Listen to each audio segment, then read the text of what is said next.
పశువులు పక్షులే గ్రామీణ ఆర్థికాభివృద్ధికి మూలాలు. 30 ఏళ్ల క్రితం పల్లెల్లో కాపలాదారులు కోళ్లు, కుక్కలే. ప్రతి లోగిలి జాము కౌగిలి వీడేది కోడి కూతతోనే. ప్రపంచీకరణ నేపథ్యంలో ఇంక్యుబేటర్లలో పొదిగిన తెల్ల కోళ్లు వచ్చాక పెరటి కోళ్ల పెంపకం నామోషిగా మారింది. నాటుకోడి గుడ్లను పొదిగించే సంస్కృతికి రైతన్న స్వస్తి చెప్పడం వల్ల పల్లె గడియారం జాము మీరింది. గుప్పెడు జొన్నెలు, దోసెడు నూకలు చల్లితే ముంగిట్లోకి వచ్చి తచ్చాడే నాటుకోళ్లు కనుమరుగయ్యాయి. వాటి స్థానాన్ని బ్రాయిలర్, లేయర్ కోళ్లు ఆక్రమించేశాయి. అయితే ఇళ్ల ముందు తిరుగుతూ వంటింటి వ్యర్థాలు, పారేసిన ఆకులు, కూరలు, పురుగులను తింటూ సహజంగా పెరిగే నాటుకోళ్లకుండే గిరాకీ మాత్రం ఫారం కోళ్లకు లేదన్నది యథార్థం. ఈ విషయాన్ని గ్రహించిన పిఠాపురం రైతు తన పొలం దగ్గర 2 పెద్ద షెడ్లు ఏర్పాటు చేసి వాణిజ్య పంతాలో పెరటి కోళ్ల పెంపకం చేపట్టాడు. ఇరుగు పొరుగు గ్రామాల ప్రజలు బారులు తీరుతుండడం, కోడికి 40 రూపాయల లాభంతో చక్కటి ఆదాయాన్ని గడిస్తున్నారు. ఇంతకీ ఆ నాటుకోళ్ల ఫారం ఎలా ఉందో, దాన్ని ఎలా నిర్వహిస్తున్నారో ఓసారి చూసొద్దాం పదండి.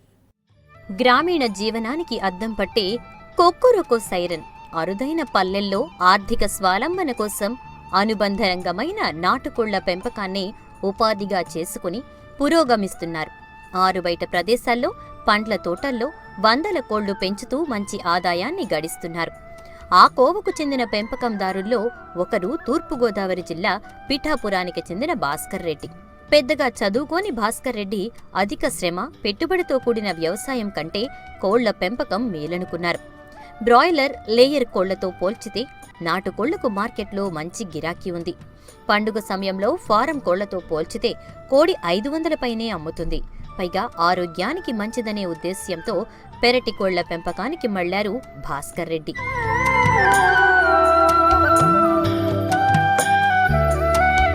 సాధారణంగా పెరటి కోళ్లు పశు వ్యర్థాల దిబ్బలు, గడ్డివాములు, కాల్వలు, బహిరంగ ప్రదేశాల్లోని పురుగు పుట్రను ఏరుకు తింటూ పెరుగుతాయి. ఇంటి పరిసరాల్లో పిల్లలు వదిలేసిన అన్నం, తరిగిన కూరగాయ వ్యర్థాలు ఆరగిస్తాయి. పెంపకందారులెవరూ వీటి పోషణకు ప్రత్యేకంగా జాగ్రత్తలు తీసుకోరు. చెరిగిన బియ్యం, నూకలు, తౌడు, జొన్నలు, సజ్జలు చల్లితే అవి తిని ఆరోగ్యంగా ఎదుగుతాయి. క్రిమికీటకాలు తింటూ వంటగదిలో లభించే పదార్థాలతోనే సరిపెట్టుకుంటాయి. వీటి ఉత్పాదక శక్తి తక్కువ. పుంజులు శరీర బరువు 2.5 నుంచి 3.5 కిలోల బరువు తూగుతుంది. పెట్టెలు 1.5 నుంచి 2 కిలోల వరకు పెరుగుతాయి. మన దేశవాళీ పెట్టెలు సాలుకు 40 నుంచి 50 గుడ్ల వరకు పెడతాయి. పొదిగే లక్షణంతో పాటు రోగ నిరోధక శక్తి కూడా చాలా ఎక్కువ. సాధారణంగా 7 నుంచి 8 నెలల వయస్సులో గుడ్డు పెట్టడం ప్రారంభిస్తాయి. పుంజులను మాంసం కోసం, పెట్టెలను గుడ్ల ఉత్పత్తికి ఉపయోగిస్తారు. నాటుకోళ్లను సంకరపరిచి అభివృద్ధి చేస్తే మరింత లాభసాటిగా ఉంటుంది.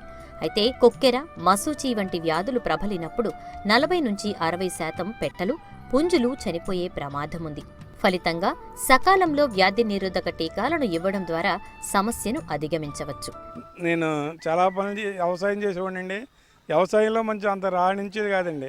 రాణించకపోతే ఏం చేయాలో తెలియక నేను పిఠాపురం గ్రామం ఒక 10 సంవత్సరాల క్రితం ఇక్కడికి వచ్చేవాడిని. మేము ఇక్కడికి వచ్చి ఇక్కడ ఈ చిన్న చిన్న వ్యాపారాలు చేస్తున్నా అది పెద్ద గిట్టుబాటు ధర వచ్చేది కాదండి. అందు గురించి ఇక్కడ మంచి ప్లేస్ చూసి ఈ ప్లేస్లో ఏదైనా పెడితే బాగుంటుందని ఇక్కడ చిన్న నాటుకోళ్ల ఫామ్ ఏర్పాటు చేసామండి. ఈ ఫామ్ గురించి నేను చాలా ప్రదేశాలు తిరిగానండి. ఇచ్చాపురం, ఇటు హైదరాబాదు, తమిళనాడు, కర్ణాటక, బెంగళూరు ప్రదేశాలన్నీ తిరిగి అన్నిటి మీద కాన్సన్ట్రేట్ చేసి ఎక్కడైతే బాగుంటాయనేది అన్నీ చూసి ఆ ప్రదేశాలన్నీ తిరిగి వచ్చిన తర్వాత నేను ఇక్కడ ఈ ఫామ్ పెట్టడానికి ఏర్పాటు చేశానండి. ఫామ్ పెట్టిన తర్వాత నేను బెంగళూరు నుంచి కొన్ని చిన్నపిల్లలని తీసుకొచ్చి వాటిని ఇక్కడ పెంచడం జరిగిందండి. అలా పెంచుతూ మళ్ళీ కొద్దిగా పెద్ద ఉండాలని కర్ణాటక నుంచి కూడా కొన్ని కోళ్ళని తీసుకొచ్చి వాటిని సేల్కి అమ్ముతున్నానండి. అది మంచిగానే రాణిస్తుందండి. ఇది 20 సెంట్లు అండి. 20 సెంట్లోనూ నేను 2 షెడ్లు వేసానండి. ఈ 2 షెడ్లను కోళ్ళు తెచ్చి మేపుతూ హోల్సేల్, రిటైల్కి కూడా అమ్ముతున్నానండి. ఇది మంచి తక్కువ ధరకే ప్రజలకు అందుబాటులో తీసుకురావాలని, అతి తక్కువ ధరగా, మార్కెట్ కంటే తక్కువ ధరకి నేను అందరికీ సప్లై చేస్తున్నానండి. ఇటు వైజాగ్ నుంచి ఇటు విజయవాడ దాకా మంచి బాగానే ఉందండి. అందరూ కూడా మంచిగా ఉన్నాయని అన్ని ప్రదేశాల నుంచి వచ్చి కోళ్ళు కొంటున్నారండి. ఆ తీసుకొచ్చిన కోళ్ళకి కరెంటు ద్వారా వెయిట్ ఇస్తూ వాటిని చక్కరంగా అన్ని విధాలా చూస్తూ ప్రతిరోజు కూడా వాళ్ళు సరైన పద్ధతిలో ఫీడ్ ఇస్తూ నాటుకోడిని ఏ విధంగా మనం పెంచుతాం ఆ విధంగా వాటికి సరైన పద్ధతిలోనే మందులు ఇస్తూ మా దగ్గరలోనే ఒక ప్రభుత్వ పశు వైద్యశాల ఉంది. వారిని కన్సల్ట్ చేస్తూ వారికి మాకు ఏమేమి కావాలో వారు అన్నీ సక్రమంగా ఇస్తూ మమ్మల్ని వారు కూడా మంచి మార్గంలో నడుపుతూ వారు ప్రతిరోజు వస్తూ ఈ యొక్క కోళ్ళను చూస్తూ మమ్మల్ని ముందుకు నడిపిస్తున్నారు. ఒక షెడ్లో పూర్తిగా నాటుకోళ్ళు అంటే గుడ్లు పెట్టి కోళ్ళు వేసామండి. ఇంకొక షెడ్లో ఈ పుంజులు పెట్టలు వేసామండి. అంటే ఈ షెడ్లో ఆల్రెడీ గుడ్లు పెడుతున్నాయండి నాటుకోళ్ళు. అందులో నాటుకోళ్ళు పిల్లలు కాబట్టి పొదగడానికి రెండును ఒకే చోట్ల ఉంచామండి. అందులోని కొన్ని కోళ్ళు కూడా గుడ్లు పెడుతున్నాయి. నాటుకోళ్ల పెంపకంలో ప్రధానంగా చెప్పుకోవాల్సింది మేత. రోజు పిల్ల నుంచి 5 నెలల పాటు ఒక్కో కోడిని పోషణకు దాదాపు 100 రూపాయలు ఖర్చవుతుంది. అమ్మడం ద్వారా ఒక్కో శాల్తీకి 3.5 రెట్లు లాభం వస్తుంది. రసాయన ఎరువులు, క్రిమి సంహారక మందులతో వాడకుండా సహజంగా పండించిన జొన్నలు, సజ్జలు, రాగులు, మొక్కజొన్నలు, వడ్లను, ఆకుకూరలను నాటుకోళ్లకు మేతగా వేయడం ద్వారా అవి త్వరగా ఆరోగ్యంగా ఎదుగుతాయి. ఇదే పంథాలో భాస్కర్ రెడ్డి 2 పెద్ద షెడ్లు ఏర్పాటు చేశారు. వివిధ జాతుల పెట్టలు, పుంజులను ఒక షెడ్లో, గుడ్లు పెట్టి పొదిగే వాటిని మరో షెడ్లో ఉంచి సకాలంలో నాణ్యమైన దాణా అందిస్తూ గుడ్లను ఉత్పత్తి చేస్తున్నారు. వాటిని తిరిగి పొదుగుతూ పిల్లలను తీస్తున్నారు. ఈ విధంగా నాటుకోడి గుడ్లు, పెట్టలు, పుంజులను అమ్ముతూ కోడికి 40 నుంచి 50 రూపాయల లాభాన్ని గడిస్తున్నారు. మేము ఉదయాన్నే 4:30కి 5 గంటలకి ఈ కోళ్ళ ఫారం దగ్గరికి వస్తామండి. రాగానే ముందు కోళ్ళు ఏ విధంగా ఉన్నాయో ఒకసారి మేము చూసుకుంటామండి. అన్నీ మంచిగా ఉన్నాయా లేదా ఐడి పరిస్థితి అని చూసుకున్న తర్వాత వాళ్ళకి 5 గంటలకే మేత వేస్తామండి. ఆ కోళ్ళకి 5 గంటలకు మేత నీళ్లు పెట్టిన తర్వాత ఏదో ఒకళ్ళకి కంప్లైంట్ ఉంటే వాటికి మామూలుగా కాల్షియం అని మన యాంటీబయాటిక్ అంటే మెడిసిన్ కలిపి వాళ్ళకి ఇస్తుంటామండి. అవి ఉదయం 5 గంటల నుంచి 6:30 దాకా మేత వేయడము, దానా పెట్టడం, నీళ్ళు పెట్టడం ఉంటుందండి. అవి తినేసిన తర్వాత వాళ్ళని ఈ స్థిరమైన ఖాళీ ప్రదేశంలోకి వదిలేస్తామండి. వదిలేసి అవన్నీ తిరిగి వచ్చిన తర్వాత మళ్ళీ సాయంకాలం మళ్ళీ ఆ గదిలో షెడ్యూల్లోకి అయ్యే వెళ్ళిపోతాయండి. మళ్ళీ సాయంకాలం 6 గంటల నుంచి 7:30 గంటల దాకా మేత వేయడం ఉంటుందండి. మేత వేసిన తర్వాత లైట్లు అన్నీ ఉంచి అప్పుడు మేము తాళాలు వేసుకుని మేము వెళ్ళిపోతాం సార్. ఇప్పుడు ఉన్న పరిస్థితులను బట్టి డాక్టర్ గారు ఏం చెప్తున్నారంటే బాయిలర్ కూడా తినకండి, అది ఆరోగ్యానికి హానికరం అని చెప్పడం వల్ల ఈ బాయిలర్ కూడా తినవుతుంటున్నారు కదా అని మేము ఒక నాటుకోళ్ళ ఫామ్ ఏర్పాటు చేయడం ఉన్నదండి. ఈ ఒక బాయిలర్ కూడా అయితే 45 రోజుల్లోనే తయారైపోయి దాన్ని సేల్ పెట్టడానికి వీలుగా ఉంటుందండి. అదే ఈ నాటుకోడి అయితే 6 నెలలు పడుతుంది. 6 నెలల్లోనూ అది తయారవి మనకి అందొస్తుందండి. అప్పుడు దాన్ని మనం సేల్ పెట్టొచ్చండి. అంతేగాని బాయిలర్ కూడా 45 రోజులకి ఇది చిన్న పిల్లగా ఉంటుంది తప్ప ఇది ఏమీ పెద్దగా పనిచేయదండి. 6 నెలలు అయిపోతే ఇది కోతకు వస్తుంది, మంచిగా తయారవుతుందండి. అందు గురించి ఈ స్వచ్ఛమైన ఆరోగ్యమైన నాటుకోడి కాబట్టి దీన్ని ఈ విధంగా పెంచాలని మా డాక్టర్ సలహాతో మీ మాంసం మార్కెట్లో నాటుకోడి చికెన్ ముందే ఫారం కోళ్లు బలాదూర్. కేజీలోపు బరువుండే నాటుకోడి కూర అయితే ముక్క పంటి కింద పడగానే ఇట్టే నలిగిపోతుంది. ఇక మినపగారితో నాటుకోడి పులుసంటే లొట్టలేయని మాంసం ప్రియులెవరు? నాణ్యమైన మసాలాలు, దినుసులు దంచి అల్లం వెల్లుల్లి మసాలాలు దట్టించి వేపుడు చేస్తుంటే ఆ గుమగుమలకే ఆకలి ఆవురావురమంటుంది. ఇంతటి రుచిగల నాటుకోడి మాంసానికి మార్కెట్లో మంచి గిరాకీ ఉన్న పశుసంవర్ధక శాఖ నుంచి కొరవడిన సహకారంతో ఆసక్తి ఉన్న చాలామంది వెనుకడిగేస్తున్నారు. పశుసంవర్ధక శాఖ సంక్షేమ పథకాలను సమగ్రంగా అమలు చేసి దేశావళి రకాలతో పాటు వనరాజ, గిరిరాజ, గ్రామసీమ, రోబోస్టో కోళ్ల యూనిట్లను రాయితీపై అందిస్తే బీపీఎల్ కుటుంబాలు ఆర్థికంగా నిలదొక్కుంటాయంటున్నారు లబ్ధిదారులు. తోటల్లో పెరిగే నాటుకోళ్లకు వ్యాధి నివారణ టీకాలు కూడా పెద్దగా వేయాల్సిన అవసరం లేదు. సేంద్రియ పద్ధతుల్లో నాటుకోళ్ల పెంపకం వల్ల రైతుకు అదనపు ఆదాయం లభించటం సహా పొలం సారవంతమవుతుంది. పంటలకు హాని చేసే క్రిమికీటకాలు నశిస్తాయి. తద్వారా కోళ్లకు ఆహారం లభిస్తుంది. రైతుకు చీడపీడల బాధ తప్పుతుంది. ఒక్కో ఎకరాలో 500 కోళ్లను పెంచినట్లయితే వాటి విసర్జితాల వల్ల ఏడాదికి 7-8.5 టన్నుల సేంద్రియ ఎరువును పొలానికి అందుతుంది. కలప చెట్లు, పండ్ల తోటల్లో నాటుకోళ్ల పెంపకం ద్వారా వాటికి స్వచ్ఛమైన గాలి అందుతుంది. అవి స్వేచ్ఛగా తిరిగేందుకు కావలసినంత స్థలం లభిస్తుంది. పురుగు పుట్ర అధికంగా దొరుకుతాయి. తోటలకు నష్టముండదు. కోళ్లు రాత్రిళ్లు చెట్లపైనే ఉంటాయి. పిల్లలకు మాత్రం గంపలను ఏర్పాటు చేయాల్సి ఉంటుంది. ఆహార పంటలు సాగు చేసే పొలాల్లో వీటి పెంపకం సాధ్యం కాదు. ఇక మార్కెటింగ్ విషయంలో ఫారం కోళ్ల కన్నా నాటుకోడి మాంసానికే రేట్ ఎక్కువ. గుడ్డు కూడా 10 రూపాయల పైనే వినియోగదారులు కొంటూ ఉంటారు. భాస్కర్ రెడ్డి కనుమ, ముక్కనుమ జాతర సమయాల్లోనైతే నాటుకోడి 500-600కు పైగా అమ్ముతుందంటారు ఆయన. మేము ఈ కోళ్ళను తీసుకొచ్చేటప్పుడు ముందు మేము వ్యాన్లో తీసుకొచ్చాం సార్. ఈ వ్యాన్ 38 గంటల జర్నీ చేసుకొచ్చిందండి. ఈ 38 గంటల జర్నీ చేసేటప్పుడు మాకు కొంత డౌట్ వచ్చింది సార్. ఈ కోళ్ళు ఏమైనా ఈ పిల్లలు చనిపోతాయని భయపడి అలా తీసుకొచ్చిన తర్వాత కొద్దిగా ఇబ్బంది పడ్డాం సార్. కొన్ని డెడ్ అయిపోయాయి సార్. అయినా మేము ఆ డెడ్ని తట్టుకుంటూ ముందుకు సాగుతున్నామండి. దాన్ని మేము వెంటనే క్రాచ్ చేసి ఇక్కడ పశు వైద్య శాఖ వారు హాస్పిటల్ ఉందండి గవర్నమెంట్ వారిది, వారిని సంప్రదించేటప్పుడు వారు వచ్చి చూసి పలానా మెడిసిన్ వేయండి అది బాగుంటుందని వారు చెప్పిన తర్వాత ఆ మెడిసిన్ వేసిన తర్వాత కొంచెం సర్దుకోవడం జరిగిందండి. వాటిని అలా సర్దుకున్న తర్వాత ఇప్పుడు క్రమేపీ ఎటువంటి కంప్లైంట్ లేకుండా ముందుకు నడుస్తుందండి. మేము కిలో 250 రూపాయలకి అమ్ముతున్నామండి. స్వచ్ఛమైన నాటుకోడి అండి ఇది. ఇక్కడ ఆల్రెడీ మా దగ్గర పుంజులు ఉన్నాయండి, పుంజులను కూడా అమ్ముతున్నామండి. స్వచ్ఛమైన నాటుకోళ్ళు కూడా సేల్స్కి వచ్చాయండి.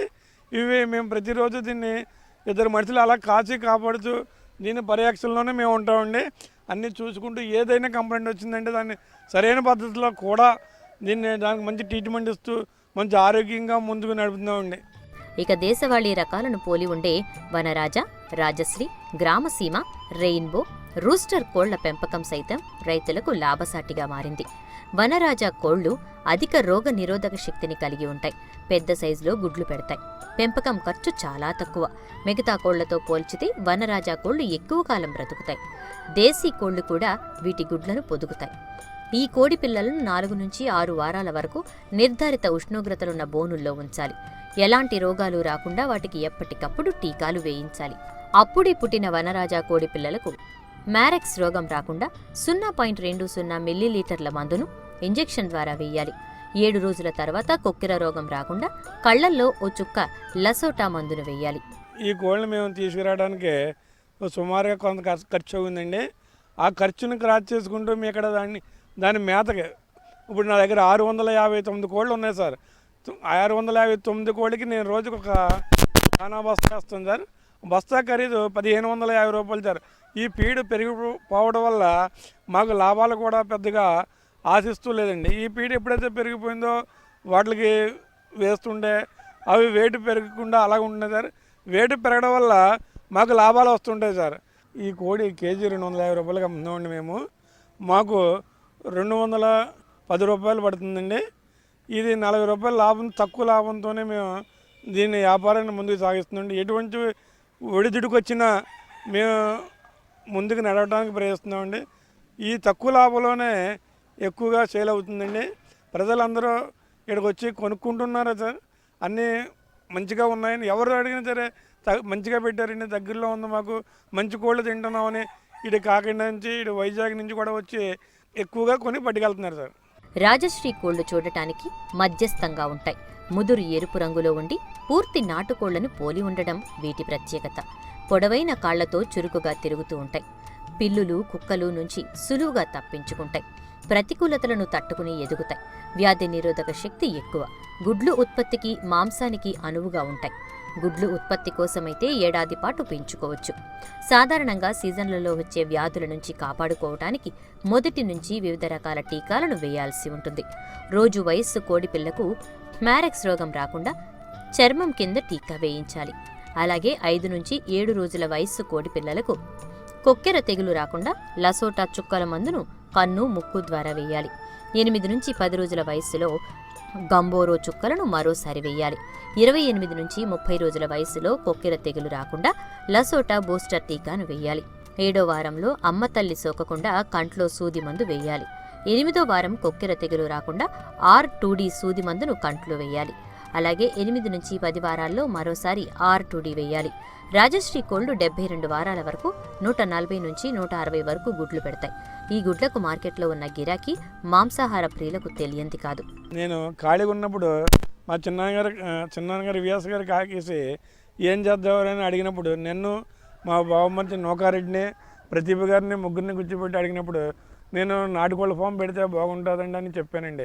చెప్పిన తర్వాత ఆ విధంగా ముందుకు పోవడానికి సహకారం చేస్తూ వాళ్ళతో నాటుకోళ్ళ ఫామ్ పెట్టండి వాళ్ళతోని, నేను ముందు మీరు నడవండి, తర్వాత వెనకుండి నేను నడిపిస్తాను మీ అందరిని చెప్పి నాటుకోళ్ళ ఫామ్ పెట్టించి మమ్మల్ని ముందుకు నడిపిస్తున్నారండి. ఈ నాటుకోళ్ళ ఫామ్ పెట్టేటప్పుడు ముందులో మేము అయితే చాలా ఇబ్బంది పడ్డామండి. ఇబ్బంది పడిన తర్వాత ఇది సక్సెస్ అవుతుందా అవ్వదని ఒకళ్ళు చెప్తుంటే ఒకళ్ళు మంచిగా ఉంటుందండి, మంచి ఫుడ్ ఇది, ఈ బాయిలర్ నాటుకోళ్ళ కంటే మంచి ఫుడ్ ఇది పెట్టండి సక్సెస్ అవుతుందని కొంతమంది చెప్పేవారండి. అలాగే డౌట్తోనే మేము ఇది మొదలుపెట్టామండి. మొదలుపెట్టిన సరే ఇది ముందుకు మంచి సక్సెస్తో ముందుకు పోతున్నదండి. మాకు ఎటువంటి అభ్యంతరం లేకుండా అన్ని సక్రమంగా జరుగుతూ ఇటు గవర్నమెంట్ హాస్పిటల్ వారైతే ఇటు మా వెనకాలండి మా రెడ్డి గారు విఎస్ రెడ్డి గారు కూడా ముందుకు నడిపిస్తూ అందరూ సహకారాలతో మమ్మల్ని ముందుకు నడిపిస్తూ ప్రతి ఒక్కరు కూడా మంచి వ్యాపారం పెట్టారు, మంచిగానే ఉంటుంది, స్వచ్ఛమైన ఫుడ్ ఇది అని చెబుతూ మమ్మల్ని ఆదరిస్తున్నారండి. ఈ నాటుకోళ్ళే కాకుండా కడక్నాథో కౌజు కోళ్ళు కూడా తెచ్చి పెందారనుకుంటున్నామండి. వాటి వల్ల కూడా మంచి బాగుంటుందని మాకు తెలిసింది. అందరూ కూడా అంటే నేను తక్కువగా చదువుకున్నానండి, చదువుకున్న తక్కువైనా మా ముందు మా వెనకాల ఉండి మాకు చాలామంది ఉన్నారండి. వాళ్ళందరూ మాకు సహకరిస్తూ ముందుకు నడుపుతున్నారండి.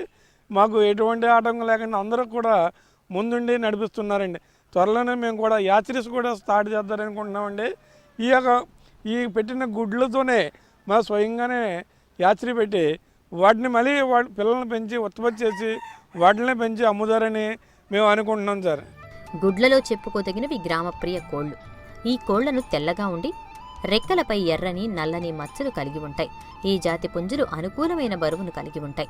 తందూరిలో ఈ కోళ్లను ప్రధానంగా వాడతారు. గ్రామీణ ఆదివాసీ ప్రాంతాల్లో కొద్దిపాటి యాజమాన్య పద్ధతులు పాటిస్తే ఈ జాతి పెట్టెల నుంచి ఎక్కువ మొత్తంలో గుడ్లను తీసుకోవచ్చు. ఇక రెయిన్బో రూస్టర్ కోళ్లు 3 నుంచి 4 వారాల్లో 350 గ్రాముల బరువు తూగుతాయి. 6 నెలల నుంచి గుడ్డు పెట్టడం మొదలవుతుంది. ఇది ఒకసారి దాదాపు 20 గుడ్లు పెడుతుంది. ఏడాదికి 140 నుంచి 160 గుడ్లు దాకా పెడుతుంది. ఒక రెయిన్బో రూస్టర్ పెట్ట ద్వారా 25 నుంచి 30 వేల ఆదాయం పొందవచ్చు. నాటుకోడి పిల్లలను పెంచేటప్పుడు లేయర్ కోడి పిల్లలకు ఆరంభ దశలో నాణ్యమైన దాణాను ఇవ్వాలి. నెల అయ్యాక పెరటిలో దొరికే పచ్చగడ్డి, వంటగదిలోని వ్యర్థాలు, నూకలు తిని జీర్ణించుకుంటాయి. పెరటి కోళ్ల పెంపకం లాభసాటిగా ఉండడం వల్ల నిరుద్యోగ యువత ఆదశగా అడుగులేస్తున్నారు. రాయితీపై కోళ్ల యూనిట్లను పంపిణీ చేసి ప్రోత్సహించాల్సిన పశుసంవర్ధక శాఖ మీనమేషాలు లెక్కించటం శోచనీయం. కొత్త సంవత్సరంలో వచ్చే పంట కాలాలన్నీ అన్ని విధాలా కలిసి రావాలని ఆకాంక్షిస్తూ అన్నదాతకు అందలం, అన్నపూర్ణకు అభిషేకం. మీ ఏపీ 24/7 రైతు రథంలో మరిన్ని విజయ గాథలతో మళ్లీ కలుద్దాం. నమస్కారం. వ్యవసాయ అనుబంధ రంగాల్లో సమస్యలతో రణానికి పరిష్కారాల సమాహారం. రైతు రథాన్ని సంప్రదించాల్సిన మా చిరునామా